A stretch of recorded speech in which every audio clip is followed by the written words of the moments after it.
Good morning, and thank you, and welcome to San Gabriel Unitarian Universalist Fellowship. Whether you are here in the sanctuary or watching at home, we are so glad that you have joined us today. My name is Billy Adams, and my pronouns are she, her. You are looking at an almost rarity around here because I am one of the few who remember when Georgetown was a town of 5,000, including my brother-in-law, Frank Sanders. He got to know it when he was courting my sister Kay, or vice versa.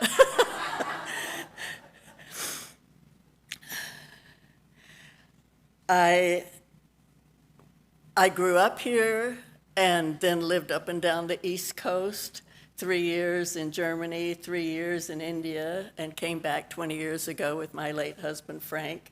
So our younger sister used to say, "This is my brother-in-law, Frank, and my other brother-in-law, Frank." It's still a great town, even though it's grown a lot. And one of the best things about it is that people like you have come here. The church I grew up in sadly left its larger congregation recently because it had become too inclusive and too involved with equality and acceptance for all. So one of the best things is that people like you have come, and this is a bright spot in Georgetown that is sorely needed. Thank you. San Gabriel is a member congregation of the Unitarian Universalist Association. We've been in Georgetown for over 15 years. We are a people of diverse faith beliefs and a central value of love. If you would like to know more about us and learn about upcoming events, please go to our website, sangabrieluu.org, and sign up for our newsletter, The Messenger. We especially welcome new visitors. Please know that whoever you are, wherever you are from, whomever you love, wherever you are on your life's journey, you are welcome here. And now Michelle has an announcement today.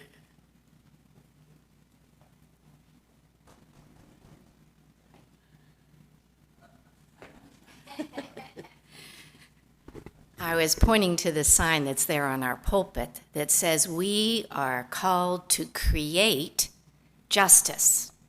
You see this man over here? You are representing a way to create justice.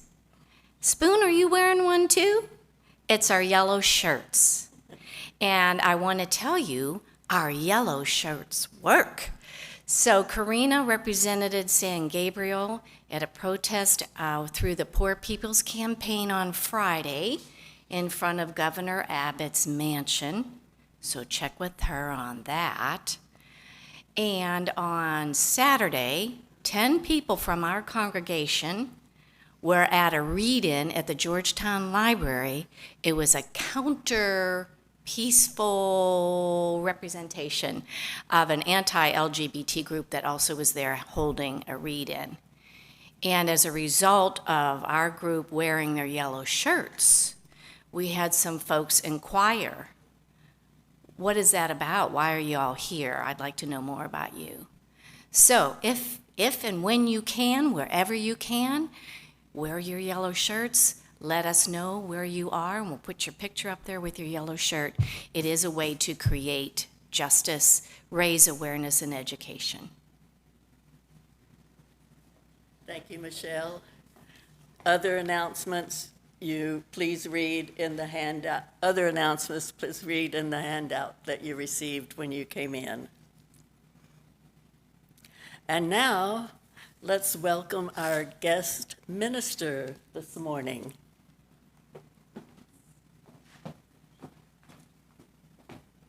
Good morning, y'all. My name is Bis Thornton. I use he and she pronouns. I will indeed be preaching this morning, and I'm thrilled to be here, so thank you so much. I'll introduce myself a little more later on, but for now, let's light our chalice together. As you use, we often focus on the flame within the chalice, as well we should. Lighting the chalice is a precious ritual of our faith. But I'd like to take a moment with the chalice itself, the container. It comes in many shapes. Some chalices are made of flower pots. Some chalices are made of stone. Some are made of wood. Others made of metal, and some are made of glass. Some are surrounded by a ring or two. Others stand alone. Some are like goblets, and others are like dishes. And even more of them appear on quilts and jewelry and paintings. Each is a representative of the idea of our chalice, which holds every little flame, every wick and light bulb that glows with the promise of our faith and the love of our covenant. The chalice holds us. It creates a space for us so that the fire in our hearts can leap forth, and that fire can warm a friend.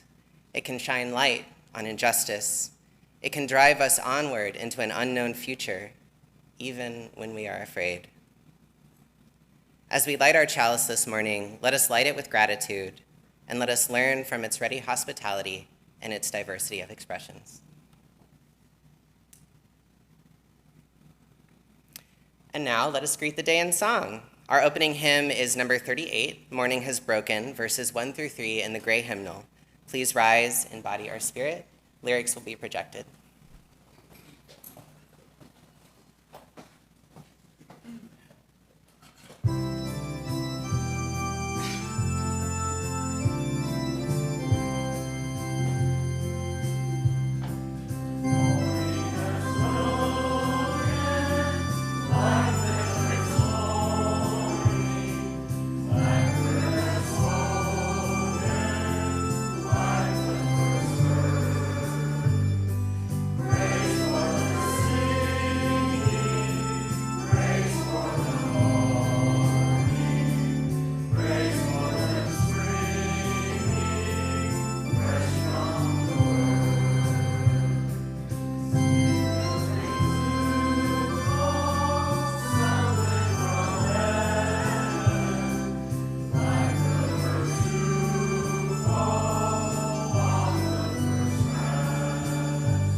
Oh, yes.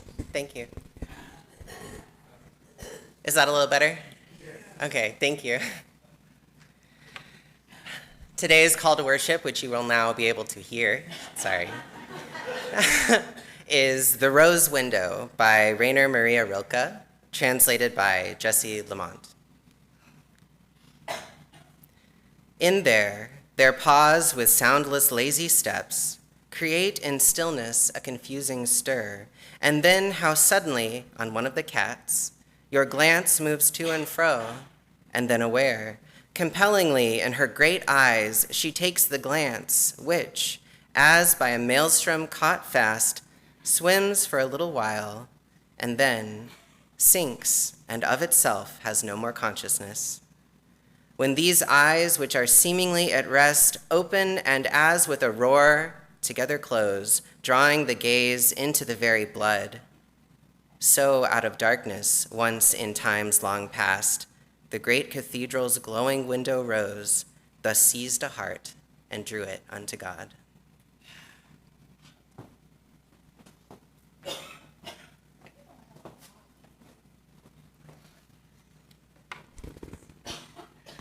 Our affirmation is an expression of our covenant with one another.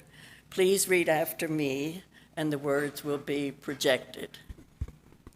The doctrine of this church is love.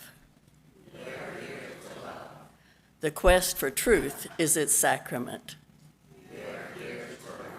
Service is its prayer. To dwell together in peace. To seek knowledge in freedom. To serve humanity in fellowship. To the end that all souls shall grow in harmony with the divine.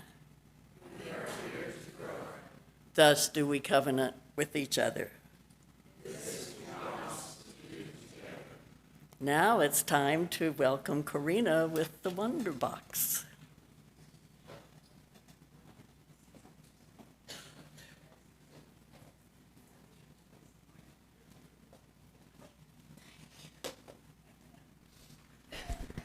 Someone was asking, I wonder what's in it, as I was walking up here.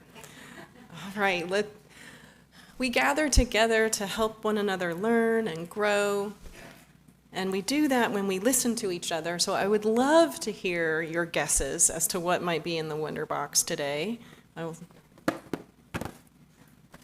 Somewhat clunky, a little loud.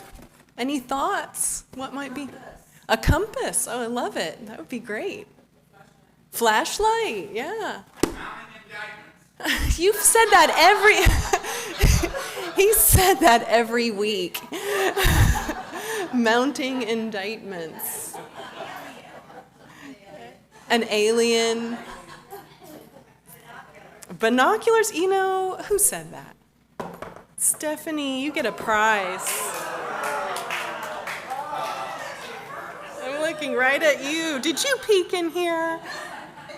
What do binoculars make you think of when you see, what comes to mind? Birding? Horse races, spying, discovery. Yeah, lots of things. Let's see if there are any binoculars in our story today. Maybe, maybe not.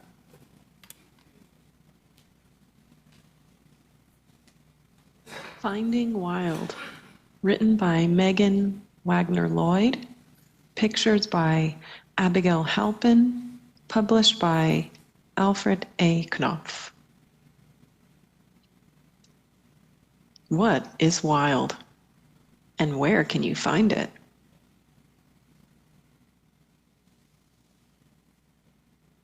Wild is tiny and fragile and sweet baby new. It pushes through cracks and crannies and steals back forgotten places. Sometimes wild is tricky. You have to squint to see it. And then there are times you can't possibly miss it. Wild creeps and crawls and slithers. It leaps and pounces and shows its teeth.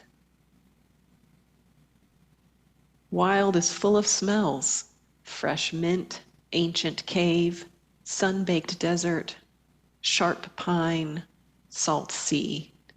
Every scent begging you to drink it in.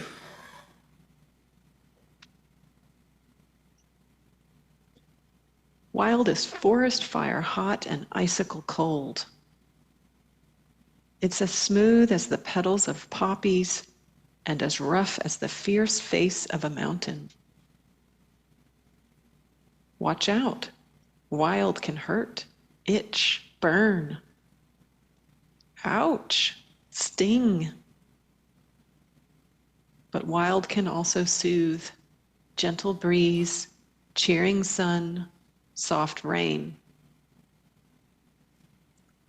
Wild keeps many secrets waiting to be discovered, like it's candy, honey from bees and sap from trees, swift melting snowflakes and juice bursting blackberries. Wild roars and barks and hisses and brays, storm thunders and wind whispers. Wild sings. Sometimes wild is buried too deep, and it seems like the whole world is clean and paved, ordered and tidy. You look, and all you can see are streets and cars and buildings so high, they hide the sky.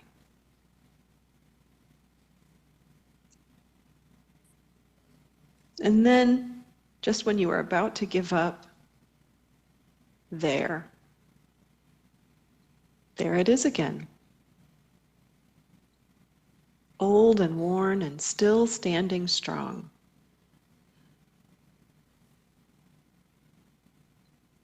Wild. The end. I don't know if they had binoculars or not. We've actually shared that story with you before, and I am so looking forward to hearing how Bis is going to lift up that belonging in nature, that wildness that we all need. I also just want to mention briefly that we have card-making supplies in the back of the church for notes that we would like to send to our friends in Plano, so you are welcome to come do that with us now or after the service. All right.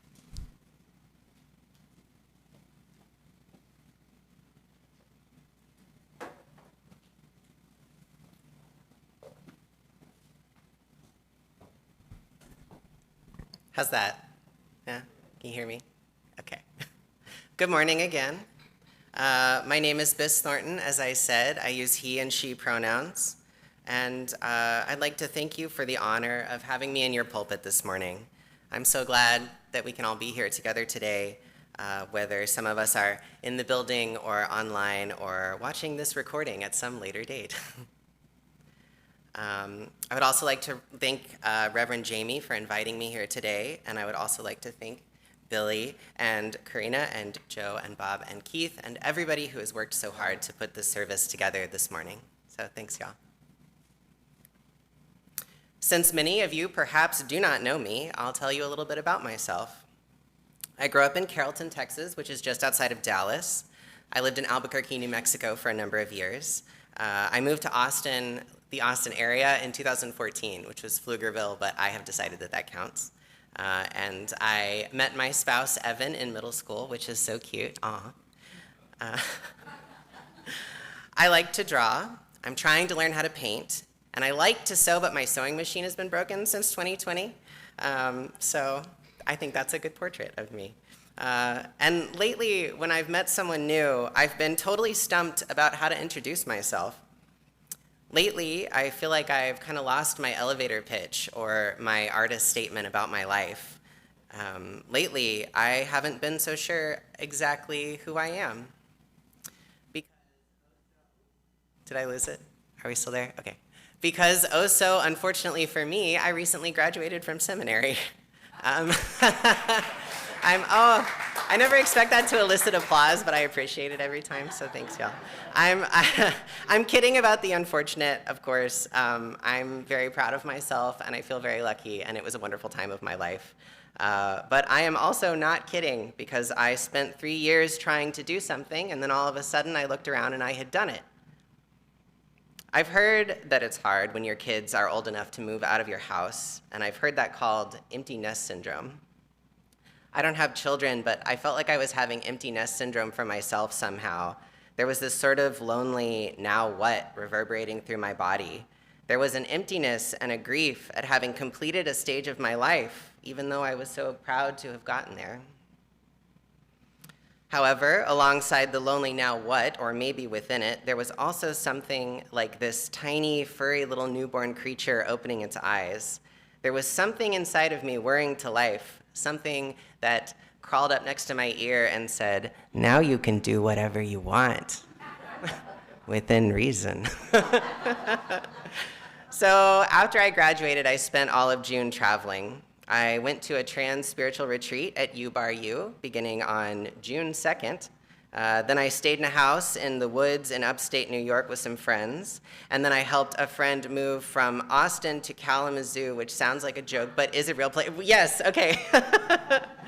On the way there, we stopped in Memphis, and I completely fell in love with that city too. And then from Kalamazoo, I hopped on a plane to Pittsburgh so that I could go to our UU General Assembly. And after that, I came back to Austin just in time to finish packing with my spouse so we could move out of seminary housing and into our new place by the 30th. I'm exhausted. And then I wrote this sermon. But while I was traveling, I collected some stories, as I really hoped that I might if I was going to be running around the country for an entire month. So here's one. We were in upstate New York in the Catskills. I found out while we were there that kill is a Dutch word for creek. And I think the cats in the name might be mountain lions. We were staying in a house in the woods, which I hesitate to call a cabin, but maybe a house in the woods and a cabin are kind of the same thing. Maybe they're similar. Neighboring houses or cabins were visible, but they weren't too close. At night, we could hear the neighbors if they were loud and having a party, and we could kind of see their lights on, but it was distant and through the trees. This house cabin had many lovely amenities, including this chair that everybody was a little obsessed with. It was like a basket that hung from the ceiling. It's really beautiful and very comfortable. And there was also a hot tub. This is why I hesitate to call it a cabin. It was so nice. And among those amenities, down a little path into the woods, there was a fire pit surrounded by chairs. I love a fire pit, and a friend of mine that I was traveling with for this trip also particularly loves them. We make fires in their backyard pretty regularly, and we were looking forward to a fire in a new place. It would be something both novel and familiar. The mountains got dark really fast at night. I suppose it's because once the sun sets behind them, it's really gone and it takes all the light with it. But maybe that's just how sunsets feel when there's not so much light pollution. It was after the onset of that fast dark that my friends set out to make a fire in the fire pit at the end of that little path. As they walked out the door and into the dark, I started putting my shoes on. I wanted to go too. By the time I got outside, my friend was just a dim, bobbing light amidst the trees. I hurriedly followed after them, but then I suddenly stopped when my feet reached the beginning of the pathway, the beginning of the woods. During the course of my vacation, in an effort to really spend time with my friends and with the world around me, I had gotten into the habit of leaving my phone next to my bed during the day. This habit had left me feeling free and untethered and unbothered and fully present. But now I realized I could not pull out my phone for its flashlight. I looked into the darkness and thought to myself that I would just walk very carefully. The pathway was straight, after all, if a little bumpy. So I took one step closer, and I stopped again. I was gripped by something in my mind, or something that felt deeper than my mind, by a thought. There is something in the woods. A reasonable part of my brain kicked on and said, well, sure, the woods are big, and animals live in it. But that thought did nothing for me. I was still frozen. The darkness felt like a solid, impenetrable mass, and yet it also felt like a murky lens through which the forest and its depth were magnified. I looked upwards towards the tops of the trees, but I could see only what was illuminated by the house lights, which wasn't very much.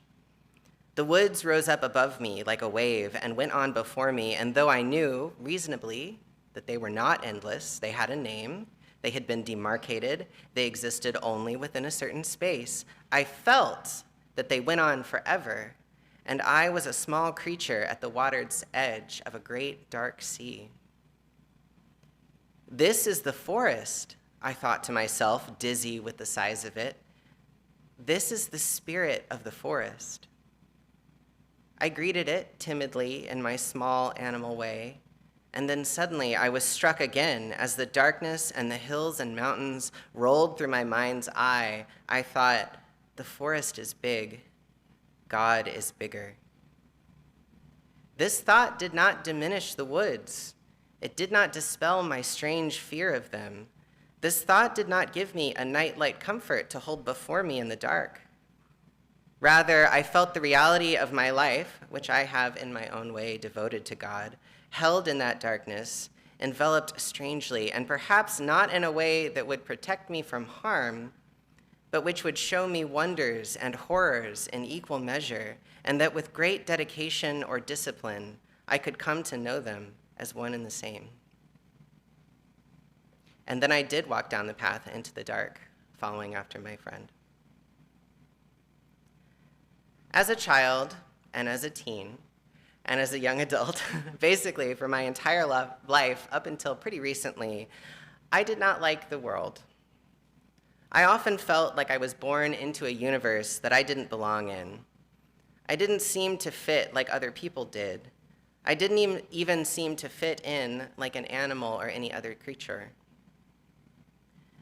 People drew a line around certain things, and they called these things natural, and they looked at other things and called them unnatural. And my little trans life was unnatural, which meant it was unacceptable. I got the idea that nature assigned people functions, and that because of my body, or my heart, or maybe my soul, I could perform none of them. And so I was not really human. I was hardly even a living thing. I was something that should never have existed at all. I was, in some sense, already dead. Life in this world looked ugly and pointless, and I survived by clinging to something greater. I clung to beauty. Beauty was the thing that sung through my soul. It was the rush of art, the ache of love, the choir in the air all around me. Brilliance, glory, grandeur, all of this was the beauty which was elusive and yet ever present, living on in the heart of things somehow. I believed in beauty, but I believed that beauty only existed in the spiritual.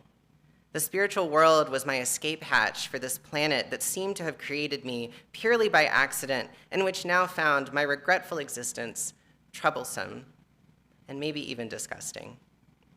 I often hurled insults and threats at the God that I felt had put me into such a world, but I also believed that the spiritual realm was the only place I truly belonged, some place where I was not a malfunction, some place where I was not alone. Because that's what being named unnatural meant to me, being alone. I dreamed of belonging, and I dreamed of a world where existence was more than a life that I could not stomach, more than a mechanical fulfillment of a supposedly natural and therefore mandatory biological duty that distressed and even repulsed me. I dreamed of a world where I could simply be and be in relationship with others and be with others. How many of us dream of this, floating through life alone? How many of us are convinced of our own unnaturalness by endless institutions of power, hell-bent on alienating us from each other and from the earth itself? Science, as an institution, has had a hand in this by naming certain groups as unnatural or less than or even worthless. And so have some religious institutions, as I'm sure many of y'all are aware. I was not raised in any religious community, but a bigoted minister could have taught me this lesson just as readily as a bigoted science teacher. And I think UU churches are one of the places where we castaways and wanderers wash ashore, dreaming of something more than we were given, dreaming of belonging, of justice, of compassion, dreaming of freedom and love. But how will we find it? Will we ever awake to find that our dreams could be true? I think it's vital for us to turn towards the physical world and meet it with radical acceptance. This is urgent work. As they say, there is no planet B, no matter what certain billionaires might try to convince us of. We must see our world with love in order to protect and nurture it. These are all great reasons to love the world. But beyond that, I think my attempted retreat from physical reality has made me into a crueler person. It has made me harsh. It has made me eager for death in a way that caused me to devalue the lives of others. There is a little flame of love inside of me, a spark of the divine, perhaps, that we all share. And whenever I become cruel in this way, I feel like that flame is being smothered. I don't believe it can ever go out, but it can be hidden away, and it can be forgotten. After one of my gender transition-related surgeries, I kept a journal. I had already been through 2 of these, so I was like an old pro, and I knew the drill. You get used to it. And one of the things I knew was this. After surgery, you take a lot of painkillers, and also your body is really, really, really trying to heal, and so it doesn't have a lot of extra energy lying around for stuff like remembering things. So I knew I would not remember this experience, but it was really important to me. So I kept a journal. And the way that I journal is mostly drawings and writing. I can't do only one or the other. I don't really remember stuff. So as I was keeping this journal, I included a thought I had been meditating upon during this recovery. There is no such thing as an unnatural body. Anything a body does, it does within the confines of its natural inclinations and abilities. Under this statement, in my journal, I drew my own hands in a gesture of prayer, covered in stitches, rising from the earth alongside stalks of wheat. And I wish I could tell you that this one act of art and creation changed everything. I wish I could tell you exactly what it was that started turning my rudder towards the physical world. I wish I had one really cool, defining story that I could tell you in brilliant detail and then give you instructions and tell you just do that, and then you'll also feel great. It's not a realistic demand, but I really wish I could give it to you. I have it in my head that everything can be this highly systematized, like A to B to C kind of deal with predictable results and a fully known pathway, and we're gonna get you there. But it really hasn't been like that. It's been this really winding path, which, to my surprise, has really been a journey of following joy to find my way. So there's a murder of crows, like a flock of crows, that lives on the campus of the seminary that I attended. And when I lived there, I thought it would be really cool and good for my aesthetic if the crows liked me and like followed me around on campus. So I looked up how to befriend crows. I just thought that would be really cool, right? If like the crows followed you around. I see these videos online too, and sometimes people are like, look what my crow friends brought me today. And it's this like pile of like cool, shiny garbage. And I'm like, then I would be happy if that happened to me. So I was trying to befriend crows, and I looked up how to do it. It turns out that they really like peanuts, unsalted for their bird health. So if you too would like a pile of garbage, look it up. They like peanuts with no salt. So unfortunately, I say I like these systematized things, but I did not follow the systematized advice given to me, perhaps for the best. But instead of just putting out peanuts and other stuff that they like in the same place every day, I ended up just wandering around all of campus until I found the crows. And I was like, here's some peanuts. So they never like figured out that like they could come to the same place every day. That's fine. But because it was so fun to leave the house and go look for the crows, I started keeping a diary of where they were every day. So I thought, then I could be more systematized about this. And so I kept a journal about where I was finding the crows. But sometimes when I went out looking for them, I wouldn't find them, but I would see some other bird, because there's a lot of birds on that campus. So I would write that down too, to feel like my diary has stuff in it. But I didn't always know what that bird was, so I would try to take a picture of it so I could identify it later and then write down like where I've been seeing the hawk that lives on campus or like the mockingbirds or whatever. And sometimes there weren't any birds around, or there was like a bird I had seen before and it wasn't hard to identify it. But I still wanted to feel like I had something for my bird diary, so I started taking photos of plants and trying to identify them as well. And this was all just a way to spend my time in between assignments at seminary, but it became a deeply spiritual practice for me. And although I will not pretend to be good at bird watching or plant identification, it has become one of my favorite hobbies. It grounds me in an attentiveness to the world, but an easy attentiveness. I always assumed attentiveness to the world would be hard forever. I recently moved into a house with a backyard, and everybody back there is really suffering from the heat. All of the plants just like... There are some fig trees in the yard that were half dead a few weeks ago, and I really wanted them to survive. And I've been scrambling to tend to them gently, which doesn't sound possible to gently scramble, but that is how it feels, trying to keep these plants alive. It's a patient panic. But as I looked at them, I tried to figure out why some portions of the tree were doing very well and why some of them weren't. I saw that some of them were shaded most of the day by this huge plant right behind them with big, flat, beautiful leaves. For saving my fig friends, I pledged my undying devotion to this beautiful, big-leafed beauty. And I figured I couldn't pledge my undying devotion to someone whose name I didn't know, so I puzzled over its identity with my little Trees of Texas book. I started with the birds, and now I've got this whole library of blanks of Texas, so I can open them and dig through them. So it turns out it is a paper mulberry, and now I see them everywhere, not because suddenly there's more paper mulberries, but because now I know them. And I feel like I'm greeting a friend's family member, and I go home and I thank my paper mulberry for all the shade that it gives my fig trees. And I think this is understood, but I want to draw attention to it. I say my fig trees and my paper mulberry not because I feel some sense of ownership over them, but because I feel affection in the same way that I say my friend. I started to see things in the world differently because of this practice starting with the crows years ago. I started to see the nodes of this great interconnected web. I started to see that beauty is real, and it's here. The birds are more than their capacity to create more birds. The trees are never predictively productive, but rather they are perfectly themselves. They are towering creatures with their own dignity and their own ways of being. They befriend one another and care for one another in surprising ways. And now sometimes I can see something that I believe is true, and I want to share it with you. The spiritual realm is not separate from the physical realm. The physical world, with all of its suffering and with all of its difficulties, is also a place of glory. And we are a part of it. We are more than our ability to live up to the lives deemed natural and forced upon us. We are already living creatures on this earth. And even if we forget, we can remember.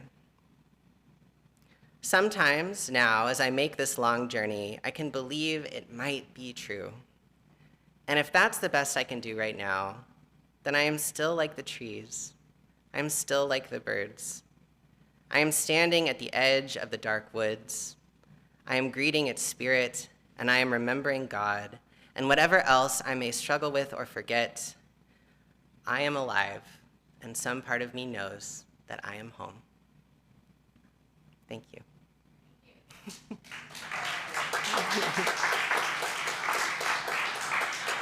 Well, now let us sing our second hymn, For the Beauty of the Earth, verses 1 through 4, number 21 in the gray hymnal.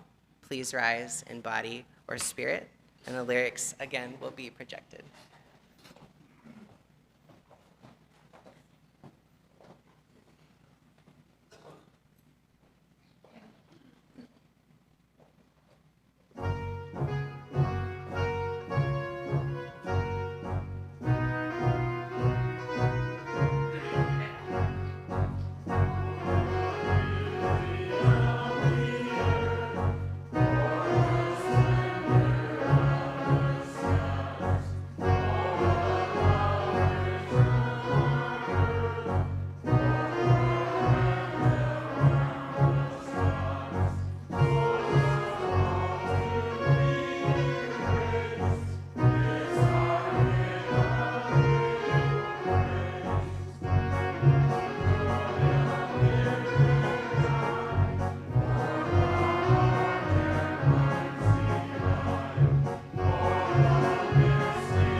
And now comes the time in the service when we express what's on our hearts and share our joys and sorrows.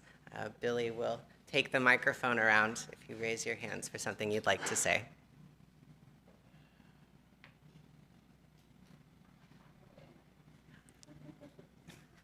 All the way to the back.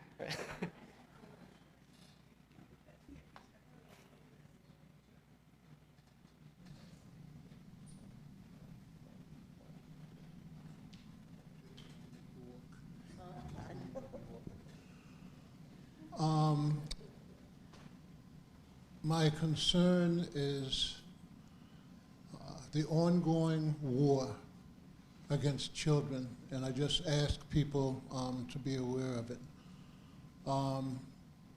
2 incidents, because I am very involved with child advocacy with many people around the country.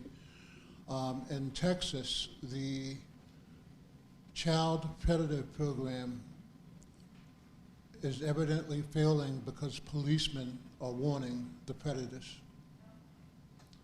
And here in Texas, Dallas ISD, 28 schools are removing the librarians and turning the library into school disciplinary centers. No, actually in Dallas ISD, it may be in Houston also. But Dallas ID, there are 28 schools that they've already earmarked and fired librarians.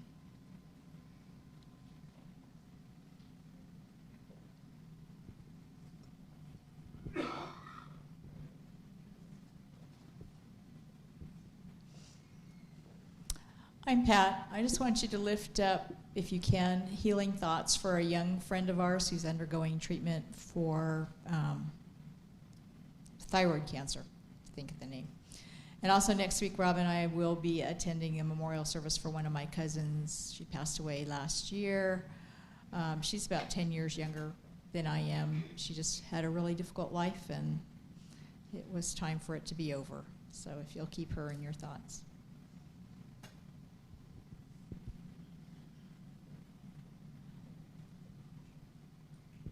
Good morning, Michelle. Many of you have been asking about Lou, who had back surgery almost 2 weeks ago. His first week was not good. A lot of pain, a lot of medical issues. However, on Sunday he turned a corner. He's feeling a lot better, and he's open to visiting or talking by phone. Good to hear.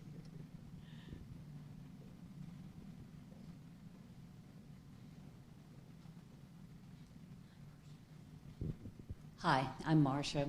I just want us to remember the family of Clarice Geiger.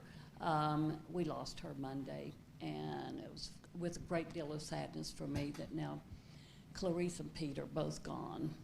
So remember Neil and Clara. Some of us were lucky enough to know Clarice, and if you weren't, you can wish that you did. She was wonderful. Anyone else?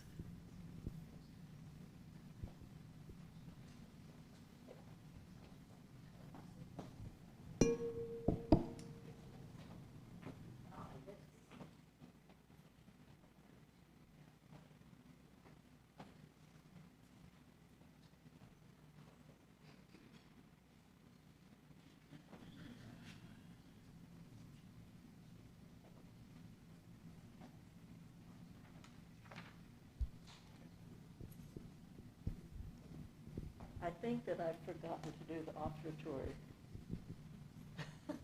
It comes now. Yes, pardon? It comes now. It comes now. Yeah, I just, Go ahead. I wasn't sure for a minute. We now gratefully receive the blessings of the offering so that we can continue the mission of this church. If you are visiting with us today, your presence is your gift to us. Please know that you are not expected to donate. Thank you.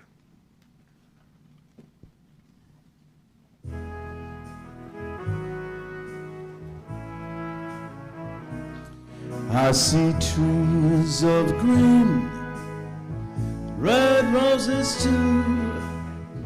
I see them bloom for me and you, and I think to myself, what a wonderful world.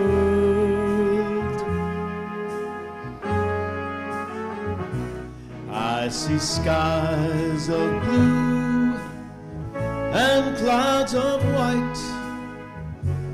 Blessed day, the dark sacred night, and I think to myself, what a wonderful world.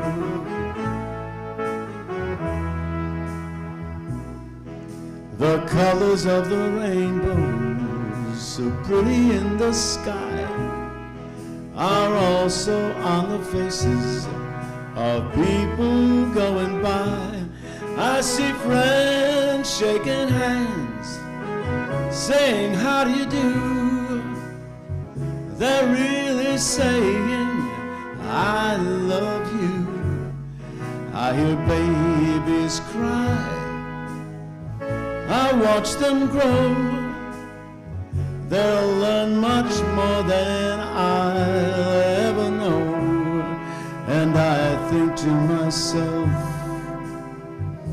what a wonderful world.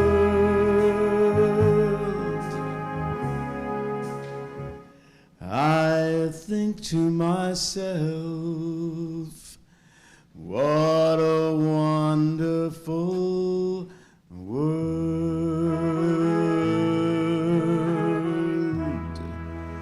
Oh, yes. Thank you.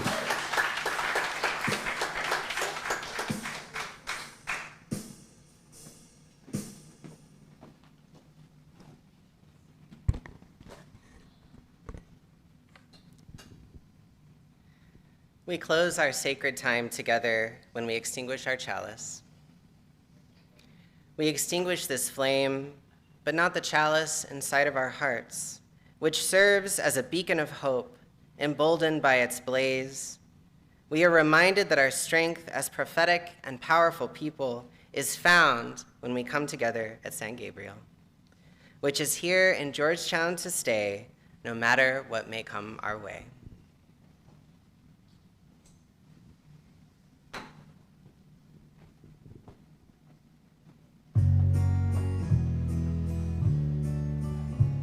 When a man comes west to get him a farm, he thinks he's found heaven, maybe he is wrong. His farm is black land, all level and plain. The only thing missing, boys, is just a little rain. Roll down your big thunder, down your arms. Dash me with your lightning and save my little farm. Roll down your big thunderhead, roll me in your arms. Splash me with your water, save my little farm. Now your wheat shows green right early in the year. You buy some calves, nothing to fear. The weather is fine and there's grass upon the range. The only thing missing, boys, just a little rain. Roll down your big thunderhead, roll me in your arms. Dash me with your lightning and save my little farm. Splash me with your water, but save my little farm. Splash me with your water and save my little farm. You may keep your nerve through June and July, till on comes August, the same blue sky. Then sinners will pray and saints will complain, then cry, oh Lord, won't you send us some rain? Roll down your big thunderhead, roll me in your arms. Dash me with your lightning and save my little farm. Roll down your big thunderhead, roll me in your arms. Splash me with your water, but save my little farm or my yard.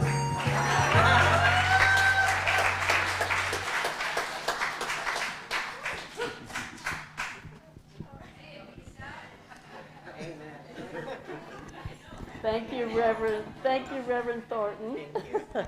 Please join us for coffee and conversation.